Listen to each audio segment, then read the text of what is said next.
नमस्कार फ्रेंड्स मु आपण हेमंत साहू आपण पुणी थे स्वागत करुच्ची 7 facts Odia YouTube channel. You know what एमती एक पक्षी अच्छी जहाँ को पानी रखा दरकार पड़ न कौन आप जानते एमती एक पक्षी अच्छी जहाँ को छुईला मात्रे से प्राण त्याग कर नहीं था। तो आसतु एमती 7टी इंटरेस्टिंग फैक्ट्स बर्ड्स को विषय जानिबा बा पक्षी मान विषय रे जदि ये वीडियो आपण माने किछि शिखिया को पांती तो निश्चय वीडियो को लाइक करेंगे, चैनल को सब्सक्राइब कर नेबे, कोन शिखिया को पाइले कमेंट बॉक्स रे निश्चय जणाइबे। So let's begin. Fact number 1 आपण माने निश्चय हमिंग बर्ड ना सुनिथिबे। आ ए पक्षी होछि दुनिया रो सबुठ छोट पक्षी एवं minimum 2 inch lumbar humming bird केवल एकमात्र पक्षी जे पछापट को मध्य उड़ी पारे। आउ गोटे कथा आपण जानिकी आश्चर्य हेबे जे आमे दिनकू 3 ରୁ 4 थर खाद्य बंचिया को खाऊ, किंतु हमिंग बर्ड केस रे एमिति हुए नाही।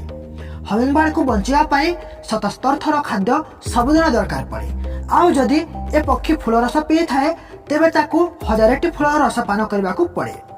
ए दुनिया रे विधातांक विभिन्न अद्भुत रचना रही से भितर हमिंग बर्ड रचना मध्य अद्भुत कहबा को गले भूल हेबनी। फैक्ट नंबर 2 आपण निश्चय टीवी शो किंबा पुराण रे सुनिथिबे जे भगवान शिव समुद्र मंथन कला बेले समुद्र रो उत्पन्न होइथिबा विष को पान करथिले एवं विषर प्रभाव रे तांको कंठ नील होई जाइथिला। एथिरे जणा पड़े जे विष अत्यंत मारात्मक, किंतु समुद्र रे रहुतिया पक्षी माने जेते विष पान कले मध्य तांको टिके भी फरक पड़ि नथाय।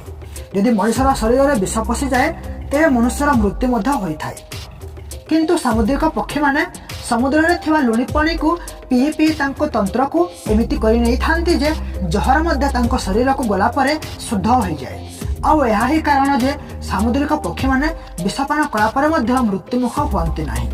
आपण ए फैक्ट जानिथिले कि नाही मते निश्चय कमेंट बॉक्स रे जणाइबे। फैक्ट नंबर 3 आपण आपणक दैनंदिन जीवन रे बतक बा डक निश्चय देखिथिबे। रूरल एरिया रे लोके बतक को मांस पाई पालंती मध्य एवं बतकर चाष मध्य करा जाए।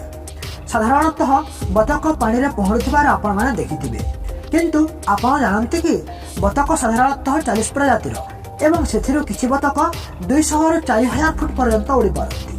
आ गोटे कथा आपण माने देखिथिबे जे बतक दिन तमाम पानी रे रही थाए किंतु ओदा हुए नाही। यह काहे कि एमिति हुए?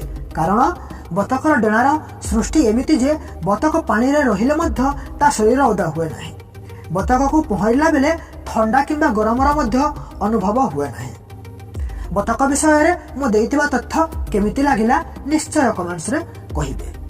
फैक्ट नंबर 4 पुराण रे आपण माने सुनिथिबे एवं जानिथिबे जे ओल बा पेचा हेउछि माता लक्ष्मी को बाहन। ईश्वरन को अद्भुत रचना मध्य रे पेचार रचना एमिति जे से ता शरीर को एपट सेपट न करी सहजरे पछपट को देखि पारे। पेचा ता बेक को दुई पार्श्व 135 डिग्री पर्यंत मोड़ी पारे बा रोटेट करि पारे। आपन को यदि गोटे प्रश्न करा जाए जे आपन को मस्तिष्क आकार बड़ ना आखिर आकार बड़, तो आपन को आंसर हेबो आखिर। किंतु पेचार बा उल रो एमिति हुए नाही। पेचार आखि एवं मस्तिष्क आकार समान। आ एही कारण जगु पेचार आखि हले नाही, गोटे स्थान रे फिक्स थाए। पेचार मस्तिष्क छोट थाए एणु तार बुद्धि मध्य कम थाए। सेथिपई लोक माने जे लोकर बुद्धि न थाए ताको हिंदी रे उल्लू कहंती। पेचा केवल नील रंग को देखि पारे एणु से दिन को राति एवं राति को दिन भावे और साधारणतः राति बेले देखा दिए। Fact number 5 we knew 4 facts about hummingbird, seabird, duck and owl। एथरा हमें आउ गोटे इंटरेस्टिंग बर्ड विषय रे जानिबा जहार ना हेउछि टिटोनी। आउ ए पक्षी ईस्टर्न ऑस्ट्रेलिया रे साधारणतः देखा जाନ୍ତି। बंधुगण आपण लाजकुली लता निश्चय देखिथिबे। आउ जेते बेले आपण ए लता को स्पर्श करंती तो यह झाउली जाए। ठीक से बोली ईस्टर्न ऑस्ट्रेलिया रे देखा जाउथिबा पक्षी टिटोनी मध्य। आपण माने जानि कि आश्चर्य हेबे जे यदि आपण ए पक्षी को स्पर्श करंती तेबे ए पक्षी छुईला मात्र के मरि जाए बा एहार डेथ होई जाए। टिटोनी बर्ड छुईला मात्र के मरि जाए। यह काहे के एमिति हुए एहार साइंटिफिक रीजन कोन आसंतु मु आपण मानकु कहूछि। देखंतु यदि केही जने टिटोनी बर्ड को स्पर्श करे तो टिटोनी बर्ड खूब डरी जाए। आ तार एही डर ता हृदय भितर चाप पकाई थाए। आ हृदय मध्य देई तार मांसपेशी को मध्य चाप पकाई थाए। आ एही चाप जोगु टिटोनी बर्ड रो मृत्यु घटी थाए। ए फैक्ट्स आपनकु केमिति लागिला कमेंट्स रे निश्चय जणाନ୍ତୁ। फैक्ट नंबर 6 आपण माने निश्चय भल्चर बा सागुणा पक्षी विषय रे जानिथिबे। ए पक्षी परिवेश पर अत्यंत हितकारी। आम चारिआडे थिया पचासड़ा वस्तु परिवेश को दुर्गंध करती।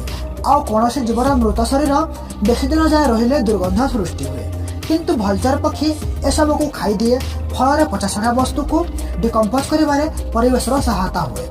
ए पक्षीर गोटे विशेष गुण जे यही पक्षी 12,000 किलोमीटर जाए उड़ीबार क्षमता रखे।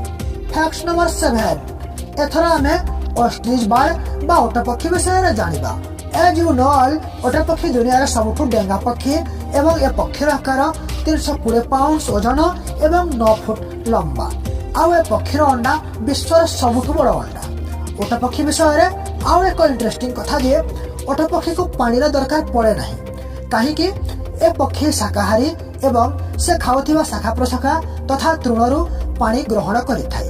किंतु जेतेबेले एमाने पानीर स्रोत देखंती पानी पी नियंती भविष्यत पाई। उपरोक्त 7टी फैक्ट्स आपनको केमिति लागला निश्चय मते कमेंट्स रे कहिबे। आउ कोन शिक्षा को पाइले ताहा मध्ये मते कमेंट्स रे निश्चय जणाइबे। जदि चैनल रे प्रथम थर आसिछन्ते तो चैनल टी को सब्सक्राइब करिवे, वीडियो टी को लाइक करिवे। आपनମାନଙ୍କ सहित पुणी देखा हबो एमती 7टी इंटरेस्टिंग फैक्ट सहित। से पर्यंत मते विदाय दियंतु। जय जगन्नाथ, शुभ विदाय।